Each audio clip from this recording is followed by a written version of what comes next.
কাঁচা বাজারের ওনারা বলেছেন 1 নভেম্বর, আমরা একমত হয়েছি। এই সিদ্ধান্ত বাস্তবায়নে যেহেতু মানুষের একটা অভ্যস্ততা চলে এসেছে, সুপার শপে যদি কোনো ধরনের কোনো সমস্যা হয় আমাদেরকে জানাবেন, আমরা একসাথে মিলে এই সমস্যাটার সমাধান করব। এটা কাউকে শাস্তি দেওয়ার জন্য না, মানুষের জীবনটাকে নিরাপদ করার জন্য এই উদ্যোগ। আরেকটা বড় উদ্যোগ হচ্ছে আমাদের পাট শিল্পটাকে আমরা ফিরিয়ে আনবো। আমরা যদি আমাদের সেই স্বাধীনতার কথা ভাবি, সেখানে কিন্তু একটা বৈষম্যের কথা আমরা বলতাম যে বাংলাদেশের পাটের টাকা বিক্রি করে পশ্চিম পাকিস্তানে ইসলামাবাদ বানানো হচ্ছে। মনে আছে না? আমরা ইতিহাসের বইয়ে সবাই এটা পড়েছি।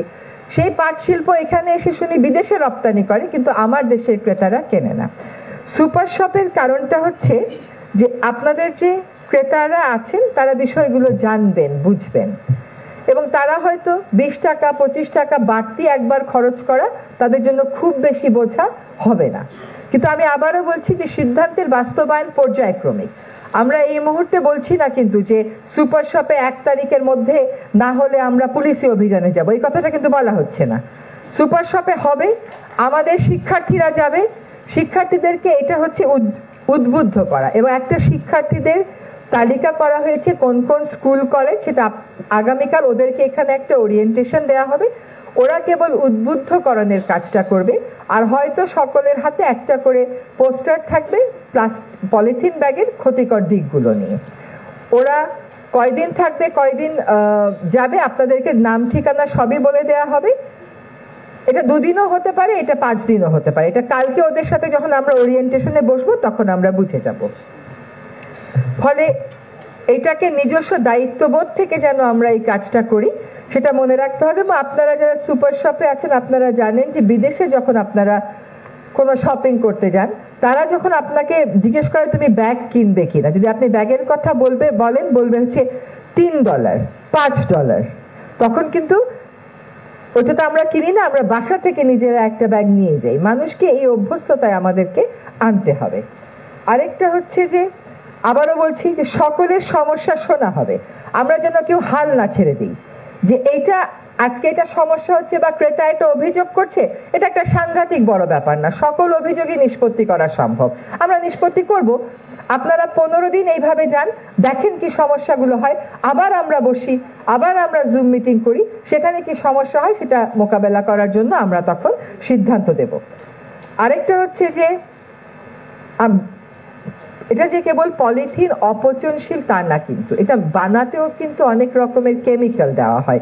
এটা যেন আমাদের মাথা থেকে কখনো চলে না যায় যে এই কেমিক্যাল গুলো তো আমার খাওয়ায় মিশে যাচ্ছে। আর একবার ব্যবহার্য প্লাস্টিক নিয়ে আমাদের পক্ষ থেকে কোনো নির্দেশনা এখনো নেই। এটা হচ্ছে আমরা সরকারি পর্যায়ে কাজটা শুরু করেছি। আমাদের একটা ইচ্ছা হচ্ছে ডিসেম্বরের মধ্যে আমরা সচিবালয়টাকে একবার ব্যবহার্য প্লাস্টিক মুক্ত ঘোষণা করব। কিন্তু একবার ব্যবহার্য প্লাস্টিক যেমন কাঁটা, চামচ, প্লেট, এগুলো নিয়ে কিন্তু এখনো কোনো নিষেধাজ্ঞা দেশে নেই। আমরা এটার উপর কাজ করছি। এটা যারা প্রস্তুত করেন তাদের সাথে কথা বলবো, যারা বাজারজাত করেন তাদের সাথে কথা বলবো। একটা বাস্তবসম্মত সকলের অঙ্গীকার নিয়ে একটা ওয়ার্ক প্ল্যান করে তবেই নিষেধ করব, তবেই আমরা এটা নিষেধাজ্ঞা বাস্তবায়নের দিকে যাব। এটাও কোনোভাবেই চাপিয়ে দেওয়া হবে না। আজকে সকালবেলা হোটেল ওনার্স অ্যাসোসিয়েশন যারা আছেন ইন্টারন্যাশনাল, তারা হঠাৎ করে আমাকে ফোন করলেন যে আমাদের তো সময় লাগবে। আমি বলছি এই জাতির তো কোনো নিষেধাজ্ঞা এখন নেই, কাজে এটা নিয়ে এখন চিন্তিত হবেন না। আমরা আপনাদের সাথে বসে তারপরেই একটা সময়সীমা ঠিক করে ফেজ আউট করার কাজটা শুরু করব, এবং এর মধ্যেই আমরা হয়তো নিষেধাজ্ঞার দিকে যাব। পলিথিন উৎপাদন যারা করে তাদের কর্মসংস্থান, এই কথাটা আপনি বলেছেন, এটা সামাজিক দায়বদ্ধতার একটা জায়গা আছে, আর সরকারেরও এখানে একটা দায়বদ্ধতা আছে। দেখেন এই জিনিসটা নিষিদ্ধ 2000 সাল থেকে, তারা এই 2000 সাল থেকে 2024 সাল পর্যন্ত একটা নিষিদ্ধ পণ্য উৎপাদনের কাজে জড়িত ছিল। এখন সকলকেই কি আমাদের পুনর্বাসনের দায়িত্ব নিতে হবে কিনা এটা আমাদেরকে একটু ভেবে দেখতে হবে। তবে এইটা একেবারে ফেলে দেওয়ার মতন বিষয় না। এখানে আরেকটা বিষয় স্পষ্ট করে বলে দিতে চাই, 1 নভেম্বর থেকে কিন্তু পলিথিন যারা উৎপাদন করেন, তারা যে কেবল পলিথিন ব্যাগই উৎপাদন করেন তারা আরো অনেক কিছুই উৎপাদন করেন। সুতরাং পলিথিনটা উৎপাদন না করলে তারা কর্মসংস্থানের বাইরে চলে যাবে এরকম মনে করার কোনো কারণ নেই। আমরা এই অভিযানটা কিন্তু আমরা থামাবো না। 1 নভেম্বর থেকে তাদের পলিথিন উৎপাদনকারী কারখানাগুলোতে অভিযানটা শুরু হয়ে যাবে। তারপরে আরেকটা বিষয় হচ্ছে সুতার দাম। আমরা ওটা চিন্তা করব। আজকে এই স্টলগুলো ঘুরে দেখার সময় আমি জিজ্ঞেস করছিলাম যে আপনারা অর্ডার পেয়েছেন কিনা।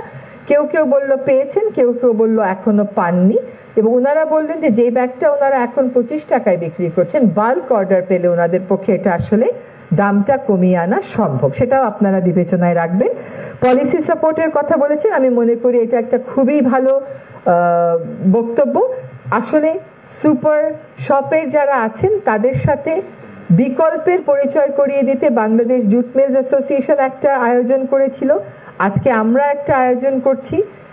এটা পরিবেশ অধিদপ্তরের মেলার বিষয় না, এটা পরিবেশ অধিদপ্তর যোগসূত্র স্থাপন করে দেওয়ার বিষয়। পরিবেশ অধিদপ্তর তো আর অর্ডার প্লেস করবে না, অর্ডারটা যাতে যারা প্লেস করবেন তাদের সাথে এই উৎপাদকদের একটা যোগসূত্র স্থাপন করে দেওয়ার জন্যই আজকের এই উদ্যোগ। তো আগামী প্রজন্মকে রক্ষার জন্য, কেমিক্যাল মুক্ত রাখার জন্য, অপচনশীল পলিথিন শপিং ব্যাগের যে অভিশাপ সেটা থেকে আগামী প্রজন্মকে, নদী নালা মাটি এই সব কিছুকে রক্ষার জন্য আশা করি আমরা 1 অক্টোবর থেকে আমাদের কাজটা শুরু করতে পারছি। আমরা ধাপে ধাপে যাব, সকলকে একসাথে একই জায়গায় এনে ঐক্যমতের ভিত্তিতে আগাবার চেষ্টা করব। তবে সিদ্ধান্তে কিন্তু কোনো পরিবর্তন আসবে না। একটা কথা মনে রাখতে হবে যে আমরা একসাথে বসেই সিদ্ধান্ত নেব, কিন্তু আমাদের ভূমিকা কিন্তু নিয়ন্ত্রকের ভূমিকা। নিয়ন্ত্রকের ভূমিকা থেকে আপনাদের সবার সাথে আলোচনা করি যে সিদ্ধান্তটা আমরা দেব সেটা আমরা একসাথে বাস্তবায়ন করতে সফল হব বলে আশা রাখছি। ধন্যবাদ।